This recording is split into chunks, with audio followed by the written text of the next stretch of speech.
আটা দিয়ে যে এত সুন্দর স্বাস্থ্যকর টিফিন রেসিপি বানানো যায়, ভিডিওটি শেষ পর্যন্ত দেখে নিজে অবাক হয়ে যাবে। এইভাবে রুটি করার আটা দিয়ে যদি স্বাস্থ্যকর ভাবে পাস্তা তৈরি করেন, তাহলে আপনার অনেক অনেক টাকা বেঁচে যাবে, কারণ আপনার আর পাস্তা কিনে খেতে হবে না। চলুন তাহলে আমি কিভাবে এত টেস্টি করে পাস্তা তৈরি করলাম সেটা দেখা যাক। প্রথমে আমি এখানে একটা গামলার মধ্যে নিয়ে নিচ্ছি 1 কাপ আটা। যে কোনো আটা দেওয়া যাবে, আপনার কেনা আটা হোক বা রেশনের আটা হোক, যে কোনো আটা দিলেই হবে। আমি 1 চুটকি মতন স্বাদ অনুযায়ী লবণ দিয়ে দিলাম। অল্প অল্প করে জল দিয়ে আমি একটা শক্ত ডো তৈরি করে নেব।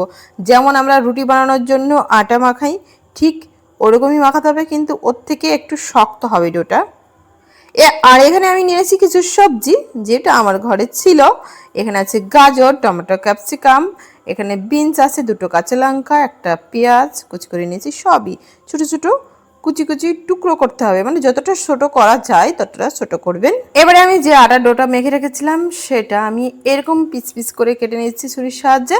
এতে করে এই লইগুলো মানে কি বলা যায়, লেচিগুলো সমান আকার তৈরি হবে। তো এরকম করে আমি প্রথমে রুটির মতন করে বেলে নেব, পাতলা করে বেলে নেব। তারপরে দেখাচ্ছি আর কি ডিজাইনটা আসলে আমি কি করে দিলাম। তো এখানে আমি রুটিটা বেলে নিয়েছি। তারপরে ডিজাইনটা দিয়ে দেওয়ার জন্য আমি এখানে একটা কৌটার মুটকি নিয়েছি, মানে ঢাকনা আর কি। আমি এইটা দিয়ে এরকম করে গোল গোল করে কেটে নেব। তো এরকম আপনারা কোনো কুকিজ কাটার থাকলে সেটা দিয়ে করে নিতে পারেন, মানে ছোট সাইজের করতে হবে আর কি। এই গোল গোল টুকরোগুলো ছোটো ছোটো করে কাটলে তাহলে কি এই পাস্তাগুলোর ডিজাইনটা দিলে ভালো লাগবে দেখতে। তো আমার এটা মিডিয়াম সাইজের হয়েছে।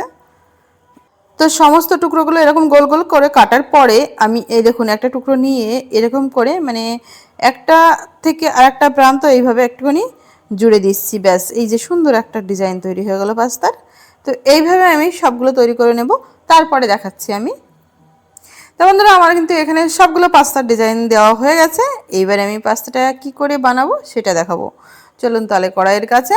কড়াইতে আমি এখানে 1 গ্লাস জল দিয়ে, মানে 1-1.5 গ্লাসের মতো জল দিয়ে, মানে আপনাদের পাস্তার পরিমাণটা ঠিক কীরকম, মানে কতটা পরিমাণে সেই হিসাব মতো জলটা দিয়ে দেবেন।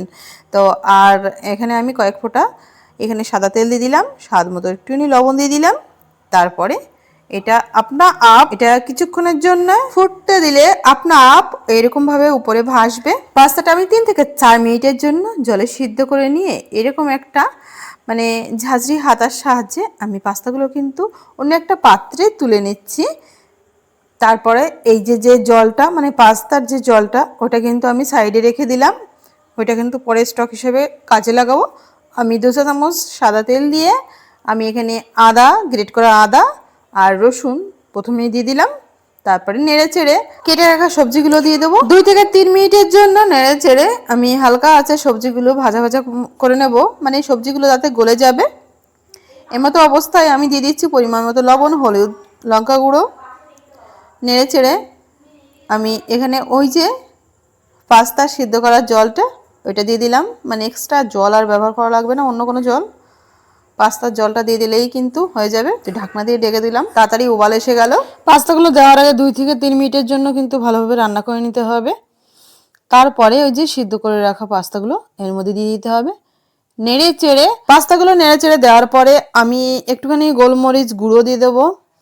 এখানে এই পাস্তার মেন মশলা গোলমরিচ গুঁড়ো দিয়ে দিচ্ছি 1 টেবিল স্পুন লেবুর রস। আর দিয়ে দেবো এই রেসিপির একটা স্পেশাল উপকরণ, সেটা হলো সোয়া সস। আমি 1 টেবিল চামচের মতন সোয়া সস দিয়ে দিলাম। নেড়ে ছেড়ে ভালো মতন একবার ফুটিয়ে নেব। এখানে টেস্টটা আরও স্পেশাল করার জন্য এখানে সামান্য একটু চিনি দিয়ে দিচ্ছি। সর্বশেষে লবণটা চেক করে তৈরি হয়ে গেল খুবই হেলদি অ্যান্ড টেস্টি পাস্তা। এইভাবে আপনি বাড়িতে যখন কিছু স্পেশাল খাওয়ার মন করবে, অথচ সেটা স্বাস্থ্যকর হতে হবে, তো এইভাবে পাস্তা বানাতে পারেন। এখানে কিন্তু দোকান থেকে কিনে আনা হচ্ছে না, ঘরে তৈরি করা পাস্তা। যত খাবেন তত খেতে ইচ্ছা করবে। তো সকলে খুব ভালো থাকবেন, আর মালা রান্নাকে অবশ্যই সাবস্ক্রাইব করে রাখবেন।